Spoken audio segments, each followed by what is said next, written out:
పల్నాడు జిల్లా నరసరావుపేటలో తెలుగుదేశం పార్టీ అధ్యక్షుడు జానీ సైదా కీలక వ్యాఖ్యలు చేశారు.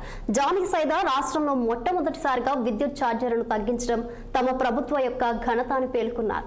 అయినప్పటికీ విద్యుత్ విషయంలో వైసీపీ నేతలు తప్పుడు ప్రచారం చేస్తున్నారని మండిపడ్డారు. కూటమి ప్రభుత్వం విద్యుత్ కొనుగోళ్లలో 1000 కోట్ల వరకు ఆదా చేసినట్లు ఆయన పేర్కొన్నారు. వైసీపీ నేతలు ప్రారంభించిన కార్యక్రమాలను మధ్యలోనే వదిలేయడం వారి పని విధానమని విమర్శించారు. భోగాపురం విమానాశ్రయం ప్రారంభం రాష్ట్రానికి శుభ పరిణామమని, కూటమి ప్రభుత్వం ఇచ్చిన ప్రతి హామీని నెరవేర్చుతుందని ఆయన స్పష్టం చేశారు. అవినీతి, శాంతి భద్రతల విషయంలో వైసీపీ చేసిన అబద్ధ ప్రచారాలను సిగ్గుచేతని, రాష్ట్రంలో మరో అవాకులు చవాకులు పేలితే సహించబోమని జానీ సైదా హెచ్చరించారు.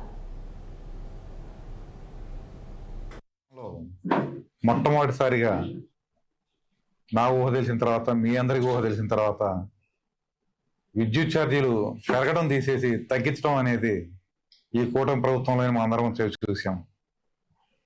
అయినా కానీ ప్రతిపక్ష పార్టీ వాడు ఏదో మా హయాంలో అలా చేసాం ఇలా చేసామని ప్రగల్భాలు పలుకుతున్నారు. రాష్ట్రంలో ప్రజలకు విద్యుత్ ఛార్జీల భారం తగ్గించి కూటమి ప్రభుత్వం ఆదుకుంటుంది. అయినా కానీ ఈ వైసీపీ వాళ్ళు, ప్రతిపక్ష పార్టీ వాళ్ళు ఏదేదో మేము చేసాం, మా టైంలో అలా చేసాం ఇలా చేసామని గొప్పలు చెప్పుకుంటున్నారు. ట్రూ అప్ ఛార్జీల భారాన్ని ప్రజలపై వేయకుండా సుమారుగా 4500 కోట్ల భారాన్ని రాష్ట్ర ప్రభుత్వం భరిస్తుంది. గత వైసీపీ ప్రభుత్వం ట్రూ అప్ ఛార్జీల పేరుతో 11 సార్లు సుమారుగా విద్యుత్ ఛార్జీలను పెంచింది. వినియోగదారులపై విపరీతమైన ఆర్థిక భారాన్ని మోపింది.